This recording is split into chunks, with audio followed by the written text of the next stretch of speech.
सकाळी नाश्त्याला पटकन काहीतरी करायचं म्हटलं की ऐन वेळी काय करावं ते सुचत नाही आणि रोज रोज तेच पदार्थ खाऊन देखील कंटाळा आलेला असतो। अशा वेळी हा तुम्ही इन्स्टंट डोसा बनवू शकता। आणि डोसा करायचं म्हटलं की दळणं, आंबवणं असं सगळं काही करावं लागतं। डाळ तांदूळ न भिजवता न तळता अगदी सोप्या पद्धतीने हा इन्स्टंट डोसा कसा करायचा हे आज आपण पाहणार आहोत। आणि हा डोसा करण्यासाठी तुम्हाला जास्त काही फार साहित्य लागणार नाही। अगदी कमीत कमी वेळेमध्ये तुम्ही हा क्रिस्पी डोसा बनवू शकता। डोसा बनवल्यानंतर खूप वेळेपर्यंत हा जसाच्या तसा म्हणजेच क्रिस्पी असा राहतो।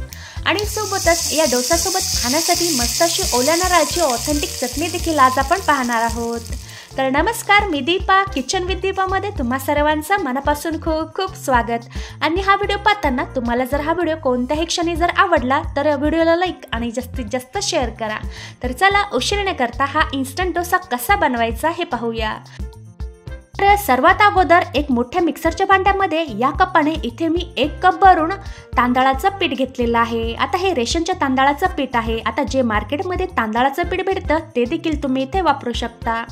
आणि पुन्हा सारख्याच कपाने इथे मी अर्धा कप चाळून घेतलेलं बेसन पीठ घेतलेलं आहे। आता जे काही साहित्य घ्यायचं आहे ते साहित्य मोजून घेण्यासाठी इथे तुम्ही कोणतंही भांडं किंवा वाटी किंवा एखादा कप सेट करायचा आहे आणि त्यानेच हे सर्व साहित्य मोजून घ्यायचं आहे।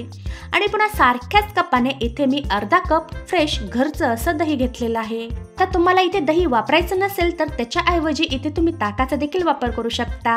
आणि आपले डोसे खूपच चविष्ट लागावेत यासाठी इथे मी 1 कच्चा बटाटा बारीक आकारात कट करून घेतलेला आहे। त्याचे बारीक तुकडे करून आपल्याला या मिक्सरच्या भांड्यामध्ये टाकायचे आहेत, जेणेकरून आपला डोसा खायला खूपच भारी लागेल। आणि सोबतच यामध्ये 2 ते 3 लसणाच्या पाकळ्या घेतलेल्या आहेत आणि सोबतच 1 हिरवी मिरची हातानेच बारीक कट करून म्हणजेच हाताने तोडून यामध्ये टाकलेली आहेत। आता मिरचीचा वापर तुम्ही यामध्ये अजून देखील जास्त करू शकता। आणि सोबतच ज्या कपाने आपण सर्व साहित्य मोजून घेतलेलं आहे त्याच कपाने इथे मी अर्धा कप पाणी घेतलेलं आहे। आता याच्यापेक्षा आपल्याला यामध्ये जास्त पाण्याचा वापर करायचा नाही। आता आपल्याला मिक्सर चालू बंद करत हे सर्व मिक्सरला फिरून घ्यायचं आहे। तर तुम्ही पाहू शकता मिक्सर चालू बंद करत हे सर्व मी मिक्सरला फिरून घेतलेलं आहे।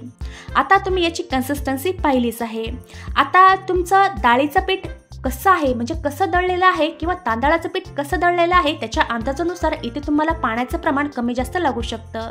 आणि नंतर यामध्ये चवीपुरतं मीठ टाकून हे मीठ देखील यामध्ये व्यवस्थित मिक्स करून घेऊयात। इथे एक गोष्ट लक्षात ठेवा, याच्यापेक्षा आपल्याला हे मिश्रण जास्त पातळ देखील बनवायचं नाही किंवा घट्टसर देखील ठेवायचं नाही।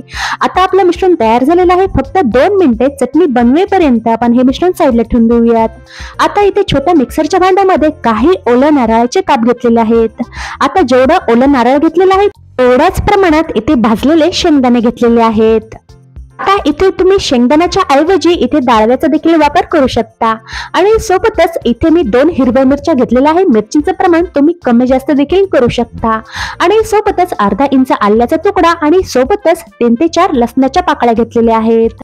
नाश्त्याच्या चमच्याने यामध्ये 1 चमचा फ्रेश असं दही टाकलेलं आहे आणि सोबतच चवीपुरतं मीठ टाकलेलं आहे। दह्याच्या ऐवजी इथे तुम्ही लिंबाच्या रसाचा किंवा अगदी चिंचेचा देखील यामध्ये वापर करू शकता। आणि यामध्ये थोड्याशा प्रमाणात पाणी टाकून या चटणीचं आपल्याला एकदम बारीक असं वाटण तयार करून घ्यायचं आहे। आणि मिक्सरला फिरवल्यानंतर तुम्ही पाहू शकता या चटणीचं वाटण आपलं तयार झालेलं आहे। आता ही चटणी मी जास्त पातळ देखील बनवलेली नाही आणि जास्त घट्टसर देखील ठेवलेली नाही। आता मिक्सरच्या भांड्याला जे काही मिश्रण लागलेलं होतं त्या मिक्सरच्या भांड्यामध्ये थोडंसं पाणी टाकून ते मिश्रण देखील यामध्ये टाकून दिलेलं आहे। तर अशा पद्धतीने ही चटणी तयार झालेली आहे। आता ही तुम्ही अशी देखील खाऊ शकता किंवा याला मस्तपैकी असा तडका देखील देऊ शकता। आता या चटणीचा रंग देखील तुम्ही पाहू शकता अतिशय सुंदर असा आलेला आहे। पण आता ही चटणी अजूनच चविष्ट बनावी यासाठी या चटणीला मस्तपैकी मोहरी, कढीपत्ता, उडदाच्या डाळीचा आणि लाल मिरचीचा इथे मी तडका दिलेला आहे। तर इथे आपली मस्तपैकी ओल्या नारळाची ऑथेंटिक अशी चटणी तयार झालेली आहे। आता या चटणी सोबत डोसा खाण्याची मजाच काही वेगळी आहे। तर चला आता आपण लगेचच डोसे बनवून घेऊयात। आता आपण हा इन्स्टंट डोसा बनवतोय, त्यासाठी इथे मी यामध्ये अर्धा चमचा खायचा सोडा टाकलेला आहे. आता सोडा लगेच यामध्ये मिक्स करायचा. आता जर यामध्ये तुम्हाला खायचा सोडा वापरायचा नसेल तर त्याऐवजी इथे तुम्ही बेकिंग पावडरचा देखील वापर करू शकता. आणि इनो साधारण 1 मिनिटासाठी यामध्ये एकाच दिशेनं हे मिश्रण फेटत यामध्ये व्यवस्थित मिक्स करून घ्यायचा. आता चला लगेचच आपण उशीर न करता डोसे बनवून घेऊयात. तर डोसा बनवण्यासाठी अगोदरच मी इथे डोशाचा तवा गरम करण्यासाठी ठेवलेला होता. आणि तवा हलकासा गरम झाला की त्यावरती थोडंसं तेल लावून घेतल्यानंतर हाताने थोडंसं पाणी शिंपडायचं. आणि पाणी शिंपडल्यानंतर एका सुती कपड्याने हे पाणी पुसून घ्यायचं. असं केल्यानं काय होतं, तव्याचं तापमान एकसारखं राहतं. आणि लगेचच 1 ते 1.5 पळीभर हे मिश्रण मधोमध तव्यावर अशा पद्धतीनं टाकायचं आणि पळी न उचलता हा डोसा अशा पद्धतीने बनवून घ्यायचा. तर तुम्ही पाहू शकता पळी न उचलता एकदम गोलाकार असा हा डोसा मी तयार केलेला आहे. आणि गॅसची फ्लेम कुठेही कमी किंवा जास्त ठेवायची नाही. एकाच आचेवर एकसारख्या रंगावर हा डोसा भाजून घ्यायचा आहे. आणि डोशाची वरची बाजू थोडीशी कोरडी झाली की वरून थोडंसं तेल लावून घ्यायचं. तेल लावल्याने हा डोसा आपला क्रिस्पी भाजला जातो आणि डोशाला मस्तपैकी असा गोल्डन ब्राऊन रंग येतो. आता काही वेळाने तुम्ही पाहू शकता मस्तपैकी गोल्डन ब्राऊन रंगाचा आपला डोसा इथे तयार झालेला आहे. आणि आपोआप या डोशाच्या कडा मोकळ्या झालेल्या आहेत. आता लगेचच आपण हा डोसा तव्याच्या बाहेर काढून घेऊयात. तर तुम्ही पाहू शकता खूपच कुरकुरीत आणि सुंदर रंगाचा आपला इथे डोसा तयार झालेला आहे. आता हा डोसा तुम्ही जळून पाहताच खावासा वाटत आहे. तर अशा पद्धतीने तुम्ही कमी वेळेमध्ये आणि कमी साहित्यामध्ये नाश्त्यासाठी तुम्ही हा इन्स्टंट डोसा बनवू शकता. आणि खायला देखील पौष्टिक आहे आणि खायला देखील खूपच चविष्ट असा आहे. आता सारख्याच पद्धतीने राहिलेल्या मिश्रणाचे डोसे देखील सारख्याच पद्धतीने सारख्याच आकाराचे आणि सारख्याच रंगाचे आपण तयार करून घेऊयात. नंतरचे डोसे बनवताना तेलाने हा तवा ग्रीस करण्याची गरज नाही किंवा अगदी तव्यावर पाणी शिंपडायची देखील गरज नाही. तर पुन्हा साधारण सारख्याच पद्धतीने मिश्रण घेऊन अशा पद्धतीने पसरून घ्यायचं.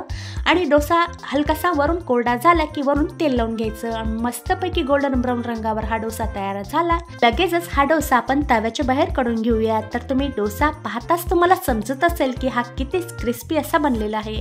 आणि या डोशाला अतिशय सुंदर असा रंग आलेला आहे आणि खूप वेळेपर्यंत हा क्रिस्पी राहतो बरं का. आता सारख्याच पद्धतीने राहिलेल्या मिश्रणाचे देखील डोसे सारख्याच आकाराचे तयार करून घ्यायचे आहेत. आणि जेवढं आपण मिश्रण बनवलेलं आहे तेवढ्या मिश्रणामध्ये साधारण 5 ते 6 डोसे तयार होतात. तर आता इथे मी सर्व डोसे बनवून घेतलेले आहेत. आता हे अगोदरचे डोसे आहेत बरं का.